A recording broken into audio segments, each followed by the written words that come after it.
ಕರ್ನಾಟಕ ರಾಜ್ಯದಲ್ಲಿ ಕೆಲಸ ಮಾಡ್ತಿರುವಂಥ ಪ್ರತಿಯೊಬ್ಬ ಆತ್ಮೀಯ ಸರ್ಕಾರಿ ನೌಕರರು, ನಿವೃತ್ತ ಸರ್ಕಾರಿ ನೌಕರರು, ಪಿಂಚಣಿದಾರರು, ಅನುದಾನಿತ ನೌಕರರು, ಗುತ್ತಿಗೆ ನೌಕರರಿಗೆ ಒಂದು ವಿಶೇಷವಾದ ಶುಭ ಸುದ್ದಿಯನ್ನು ತೆಗೆದುಕೊಂಡು ಬಂದಿದ್ದೀನಿ. ಬಹಳ ದಿನಗಳಿಂದ ನಿರೀಕ್ಷೆ ಮಾಡ್ತಾ ಇದ್ದಂತಹ 18 ತಿಂಗಳ ಬಾಕಿ DA 18 ಮಂತ್ಸ್ DA ಅರಿಯರ್ಸ್ ಬಗ್ಗೆ ಒಂದು ಲೇಟೆಸ್ಟ್ ಅಪ್ಡೇಟ್ ಬರ್ತಾ ಇದೆ. ಇಷ್ಟು ದಿನ ಯಾವಾಗ ಸಿಗತ್ತೆ DA 18% ಅಂತ ಪ್ರತಿಯೊಬ್ಬರು ಯೋಚನೆ ಮಾಡ್ತಾಯಿದ್ರು, ನಿರೀಕ್ಷೆ ಮಾಡ್ತಾಯಿದ್ರು. ಆ ನಿರೀಕ್ಷೆ ಶುಭ ಕಾಲ ಬರುವಂಥ ಕಾಲ ಬಂದಿದೆ. ಕೇಂದ್ರ ಸರ್ಕಾರದಿಂದ ಒಂದು ಮಹತ್ವದ ಸುದ್ದಿಗಳು ಬರ್ತಾ ಇದೆ. ಏನದು ಮಹತ್ವದ ಸುದ್ದಿ ಅನ್ನೋದ್ರ ಬಗ್ಗೆ ವಿವರವಾದ ಮಾಹಿತಿಯನ್ನು ತಮ್ಮ ಮುಂದೆ ಶೇರ್ ಮಾಡೋದಕ್ಕಿಂತ ಮುಂಚಿತವಾಗಿ ಯಾರೆಲ್ಲ ಈ ಚಾನಲ್ಗೆ ಸಬ್ಸ್ಕ್ರೈಬ್ ಮಾಡ್ಕೊಂಡಿಲ್ಲ, ದಯವಿಟ್ಟು ಕೆಳಗಡೆ ಕಾಣ್ತಾ ಇರೋಂಥ ಸಬ್ಸ್ಕ್ರೈಬ್ ಬಟನನ್ನು ಒತ್ತಿ ಬೆಲ್ ಐಕನನ್ನು ಕ್ಲಿಕ್ ಮಾಡಿ ಆಲ್ ಅಂತ ಮಾಡಿ ನೀವು ಫೇಸ್ ಮಾಡ್ತಾ ಇರೋಂಥ ಎಲ್ಲ ಪ್ರಾಬ್ಲಮ್ಗಳನ್ನು ಲೀಗಲ್ಲಾಗಿ ಸಾಲ್ವ್ ಮಾಡ್ಕೊಳ್ಳೋಕ್ಕಿರೋಂಥ ಉತ್ತಮ ವೇದಿಕೆಯಾದ ಸರ್ಕಾರಿ ನೌಕರ ಮಿತ್ರ ಯೂಟ್ಯೂಬ್ ಚಾನಲ್ಗೆ ಸಬ್ಸ್ಕ್ರೈಬ್ ಮಾಡ್ಕೊಳ್ಳಿ, ಜಾಯ್ನ್ ಆಗಿ. ಸ್ನೇಹಿತರೆ, ಕೇಂದ್ರ ಸರ್ಕಾರ ಇದೇ ಫೆಬ್ರವರಿ 1ರಂದು ಬಜೆಟ್ ಮಂಡನೆ ಮಾಡ್ತಾ ಇದೆ. 2026ನೇ ಸಾಲಿನ ಬಜೆಟನ್ನು ಕೇಂದ್ರ ಹಣಕಾಸು ಸಚಿವೆಯಾದ ಶ್ರೀಮತಿ ನಿರ್ಮಲಾ ಸೀತಾರಾಮನ್ ರವರು ಲೋಕಸಭೆಯಲ್ಲಿ ಮಂಡನೆ ಮಾಡ್ತಾ ಇದ್ದಾರೆ. ಬಜೆಟ್ ಮಂಡನೆ ಮಾಡೋದಕ್ಕೂ 18 ತಿಂಗಳ ಬಾಕಿ DAಗೂ ಏನು ವ್ಯತ್ಯಾಸ ಸಂಬಂಧ ಅಂತ ಕೇಳ್ಬೋದು. ಖಂಡಿತವಾಗಿಯೂ ಸಂಬಂಧ ಇದೆ. ಕರೋನಾ ಕಾಲದಲ್ಲಿ ದೇಶವೇ ಆರ್ಥಿಕ ಪರಿಸ್ಥಿತಿ ಹಾಳಾಗಿದ್ದಂಥ ಸಮಯದಲ್ಲಿ ದೇಶಕ್ಕೆ ನಮ್ಮ ಕೊಡುಗೆ ಇರಲಿ ಅನ್ನೋ ಉದ್ದೇಶಕ್ಕಾಗಿ 18 ತಿಂಗಳ DAಯನ್ನು ಸರ್ಕಾರಿ ನೌಕರರು ಸ್ಯಾಕ್ರಿಫೈಸ್ ಮಾಡಿದರು. ದೇಶದ ಆರ್ಥಿಕತೆ ಈಗ ಚೆನ್ನಾಗಿದೆ. ಕರೋನಾ ನಂತರ ಆರ್ಥಿಕತೆ ಚೆನ್ನಾಗಿದೆ. ಆ ಆರ್ಥಿಕತೆ ಚೆನ್ನಾಗಾದ್ರ ಮೇಲಾದರೂ ನಮಗೆ 18% DAಯನ್ನು ಕೊಡಬೇಕಲ್ವಾ? ಇದುವರೆಗೂ ಕೇಂದ್ರ ಸರ್ಕಾರವಾಗಲಿ ಅಥವಾ ರಾಜ್ಯ ಸರ್ಕಾರವಾಗಲಿ ಕೊಡೋಕ್ಕೆ ಕೆಲಸ ಮಾಡಿಲ್ಲ. ಈ ಬಗ್ಗೆ ನೌಕರ ಸಂಘಗಳು ಹಲವಾರು ಹೋರಾಟಗಳನ್ನು ಮಾಡಿದ್ರು, ನ್ಯಾಯಾಲಯಕ್ಕೆ ಹೋದರು, ಎಲ್ಲ ಕಡೆ ಹೋಗಿ ಮನವಿಯನ್ನು ಮಾಡಿಕೊಂಡ್ರು ಕೂಡ ಇದುವರೆಗೆ ಕೇಂದ್ರ ಸರ್ಕಾರವಾಗಲಿ ಅಥವಾ ರಾಜ್ಯ ಸರ್ಕಾರವಾಗಲಿ ಬಾಕಿ ಇರುವಂಥ 18 ತಿಂಗಳ DAಯನ್ನು ಕೊಟ್ಟಿಲ್ಲ. ಈ ಬಾಕಿ ಇರುವಂಥ 18 ತಿಂಗಳ DA ಸಿಗುವ ಬಗ್ಗೆ ಈಗ ಒಂದು ಶುಭ ಸೂಚನೆ ಸಿಗ್ತಾ ಇದೆ, ಗುಡ್ ನ್ಯೂಸು ಸಿಗ್ತಾ ಇದೆ. ಸ್ನೇಹಿತರೆ, ಫೆಬ್ರವರಿ 1ರಂದು ಏನು ಕೇಂದ್ರ ಸರ್ಕಾರ ನರೇಂದ್ರ ಮೋದಿರವರ ನೇತೃತ್ವದ ಕೇಂದ್ರ ಸರ್ಕಾರ ಯೂನಿಯನ್ ಬಜೆಟನ್ನು ಮಂಡನೆ ಮಾಡ್ತಾ ಇದೆ. ಈ ಯೂನಿಯನ್ ಬಜೆಟ್ನಲ್ಲಿ ಸರ್ಕಾರಿ ನೌಕರರಿಗೆ ಹಾಗೂ ನಿವೃತ್ತ ಸರ್ಕಾರಿ ನೌಕರರಿಗೆ, ಪಿಂಚಣಿದಾರರಿಗೆ ಬಾಕಿ ಇರುವಂತಹ 18 ತಿಂಗಳ DA ನೀಡುವ ಬಗ್ಗೆ ಒಂದು ಸುದ್ದಿ ಇರತ್ತೆ ಅಂತ ಹೇಳಿ ತಿಳಿದು ಬಂದಿದೆ. ಸರ್ಕಾರಿ ನೌಕರರಿಗೆ, ನಿವೃತ್ತ ನೌಕರರಿಗೆ DAಯನ್ನು ಕೊಡಬೇಕು ಅಂತ ಹೇಳಿ ಅಖಿಲ ಭಾರತ ಕೇಂದ್ರ ಸರ್ಕಾರಿ ನೌಕರರ ಸಂಘಟನೆ ಹಾಗೂ ಪಿಂಚಣಿದಾರರ ಸಂಘಟನೆಗಳು ಮಾನ್ಯ ಪ್ರಧಾನಮಂತ್ರಿಗಳಿಗೆ ಮನವಿಯನ್ನು ಮಾಡ್ಕೊಂಡಿದ್ರು. ಕನಿಷ್ಠ 20,000 ಕೋಟಿ ರೂಪಾಯಿಗಳನ್ನು ಬಜೆಟ್ನಲ್ಲಿ ಮೀಸಲು ಇಡಬೇಕು. ಈ 20,000 ಕೋಟಿಯನ್ನು ಮೀಸಲು ಇಟ್ಟರೆ ಬಾಕಿ ಇರುವಂತಹ 18 ತಿಂಗಳ DA ಖಂಡಿತವಾಗಿಯೂ ಎಲ್ಲರಿಗೂ ಕೊಡ್ಬೋದು ಅಂತ ಹೇಳಿ ಮನವಿಯನ್ನು ಮಾಡ್ಕೊಂಡಿದ್ರು. ನಿಮಗೆ ಒಂದೇ ಹಂತದಲ್ಲಿ ಏನಾದರೂ DAಯನ್ನು ಕೊಡೋಕ್ಕೆ ಆಗಿಲ್ಲ ಅಂದರೆ 3 ಹಂತಗಳಲ್ಲಾದರೂ ಕೊಡಿ, 3 ಕಂತುಗಳಲ್ಲಿ ಕೊಡಿ ಅಂತ ಹೇಳಿ ಮನವಿಯನ್ನು ಮಾಡ್ಕೊಂಡಿದ್ರು.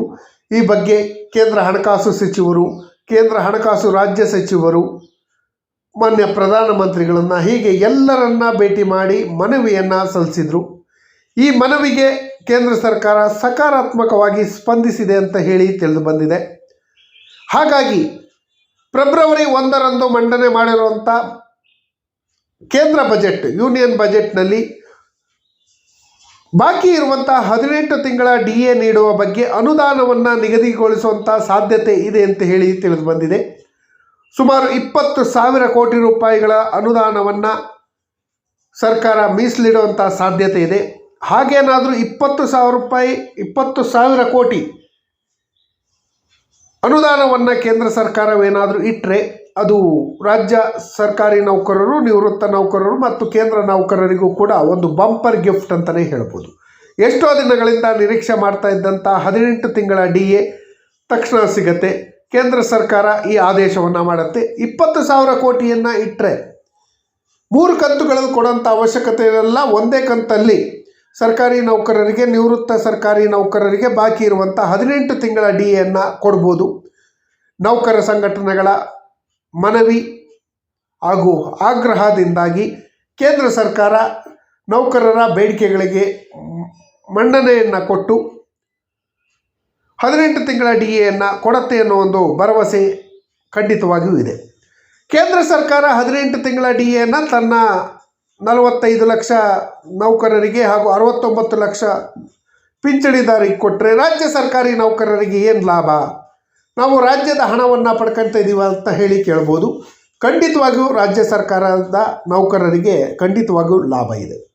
ಯಾಕೆ ಅಂದರೆ ಕೇಂದ್ರ ಸರ್ಕಾರ ಏನು 18 ತಿಂಗಳ DAಯನ್ನು ರಿಲೀಸ್ ಮಾಡಿದ್ರೆ ಸೇಮ್ 18 ತಿಂಗಳ DAಯನ್ನು ರಾಜ್ಯ ಸರ್ಕಾರ ಕೂಡ ಕೊಡಬೇಕು. ಈಗೇನೋ ಹೇಳ್ತಾರಲ್ಲ 7th ಪೇ ಕಮಿಷನ್ನಲ್ಲಿ 0.722 ಅಂತ, ಆದರೆ ಇದು ಅರಿಯರ್ಸ್ ಆಗಿರೋದ್ರಿಂದ ಫುಲ್ DAಯನ್ನು ಕೊಡಬೇಕಾಗತ್ತೆ.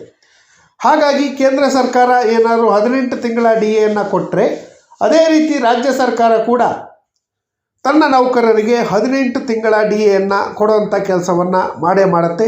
ಇದರಿಂದಾಗಿ ಸರ್ಕಾರಿ ನೌಕರರು, ನಿವೃತ್ತ ಸರ್ಕಾರಿ ನೌಕರರು, ಪಿಂಚಣಿದಾರರು ಹಾಗೂ ಕುಟುಂಬ ಪಿಂಚಣಿದಾರರಿಗೆ ಸಂಬಳ, ಪಿಂಚಣಿಗಳು, ಕುಟುಂಬ ಪಿಂಚಣಿಗಳು ಹೆಚ್ಚಳ ಆಗತ್ತೆ. ಆದಷ್ಟು ಶೀಘ್ರದಲ್ಲೇ 18 ತಿಂಗಳ ಪೆಂಡಿಂಗ್ DA ಅರಿಯರ್ಸನ್ನು ರಿಲೀಸ್ ಮಾಡುತ್ತೆ ಅನ್ನೋ ಒಂದು ಭರವಸೆ ಇದೆ. ಅದ್ರ ಜೊತೆಯಲ್ಲಿ ರಾಜ್ಯ ಸರ್ಕಾರಿ ನೌಕರರು ಹಾಗೂ ಪಿಂಚಣಿದಾರರು ರಾಜ್ಯ ಸರ್ಕಾರದಲ್ಲಿ ಏನಪ್ಪ ಮನವಿಯನ್ನು ಮಾಡ್ಕೊಳ್ಳೋದು ಅಂದರೆ 7th ಪೇ ಕಮಿಷನ್ನಲ್ಲಿ ಬಾಕಿ ಇರುವಂತಹ ಎಲ್ಲ ಬೇಡಿಕೆಗಳು ಹಾಗೂ ಶಿಫಾರಸುಗಳನ್ನು ತಕ್ಷಣ ರಾಜ್ಯ ಸರ್ಕಾರ ಜಾರಿ ಮಾಡಬೇಕು. ರಾಜ್ಯ ಸರ್ಕಾರ ಇದುವರೆಗೆ ಸುಮಾರು ಒಂದು 30 ಶಿಫಾರಸುಗಳನ್ನು ಜಾರಿ ಮಾಡ್ದೇ ಹಾಗೆ ಇಟ್ಕೊಂಡಿದೆ. ಆ ಶಿಫಾರಸುಗಳನ್ನು ತಕ್ಷಣ ಜಾರಿ ಮಾಡಬೇಕು. ಅದರಲ್ಲಿ ಪ್ರಮುಖವಾಗಿ ನಿವೃತ್ತ ಸರ್ಕಾರಿ ನೌಕರರು, ಪಿಂಚಣಿದಾರರಿಗೆ 10% ಅಡಿಷ್ನಲ್ ಪೆನ್ಷನ್ ಏನು ರೆಕಮೆಂಡೇಷನ್ ಮಾಡಿದ್ರು ಆ ಅಡಿಷ್ನಲ್ ರೆಕಮೆಂಡೇಷನ್ ಅದನ್ನು ಮಾಡಬೇಕು. 7ನೇ ವೇತನ ಆಯೋಗದ 2ನೇ ಹಾಗೂ ಅಂತಿಮ ವರದಿಯಲ್ಲಿರುವಂಥ ಅಂಶಗಳನ್ನು ಇಂಪ್ಲಿಮೆಂಟ್ ಮಾಡಬೇಕು. 1/7/2022ರಿಂದ 31/7/2024 ನಡುವೆ ರಿಟೈರ್ಡ್ ಆದಂತಹ ಸುಮಾರು 30,000ಕ್ಕೂ ಹೆಚ್ಚು ಸರ್ಕಾರಿ ನೌಕರರಿಗೆ 7ನೇ ವೇತನ ಆಯೋಗದ ಪ್ರಕಾರವೇ ಪಿಂಚಣಿ ಸೌಲಭ್ಯಗಳನ್ನು ಕೊಡುವಂಥ ಕೆಲಸಕ್ಕೆ ರಾಜ್ಯ ಸರ್ಕಾರ ಕೈ ಹಾಕಬೇಕು. ಅದರ ಜೊತೆಯಲ್ಲಿ ಕೇಂದ್ರ ಸರ್ಕಾರ ಕೊಡುತ್ತೋ ಬಿಡುತ್ತೋ ಗೊತ್ತಿಲ್ಲ, ರಾಜ್ಯ ಸರ್ಕಾರಿ ನೌಕರರಿಗೆ ಬೇರೆ ಪೆನ್ಷನ್ ಹಾಗೂ ಪೇ ಕಮಿಷನ್ ಇರೋದ್ರಿಂದ ರಾಜ್ಯ ಸರ್ಕಾರ ಮನಸ್ಸು ಮಾಡಿ 18 ತಿಂಗಳ DAಯನ್ನು ತಕ್ಷಣ ಕೊಡುವಂಥ ಕೆಲಸಕ್ಕೆ ಕೈ ಹಾಕ್ಬೋದು ಅಂತ ಹೇಳ್ತಾ, ಈ ಮಾಹಿತಿ ತಮಗೇನಾದರೂ ಇಷ್ಟ ಆಗಿದ್ದರೆ ದಯವಿಟ್ಟು ಕೆಳಗಡೆ ಕಾಣ್ತಾ ಇರೋಂಥ ಸಬ್ಸ್ಕ್ರೈಬ್ ಬಟನನ್ನು ಒತ್ತಿ, ಬೆಲ್ ಐಕನನ್ನು ಕ್ಲಿಕ್ ಮಾಡಿ, ಆಲ್ ಅಂತ ಮಾಡಿ. ನೀವು ಫೇಸ್ ಮಾಡ್ತಾ ಇರೋಂಥ ಎಲ್ಲ ಪ್ರಾಬ್ಲಮ್ಗಳನ್ನು ಲೀಗಲ್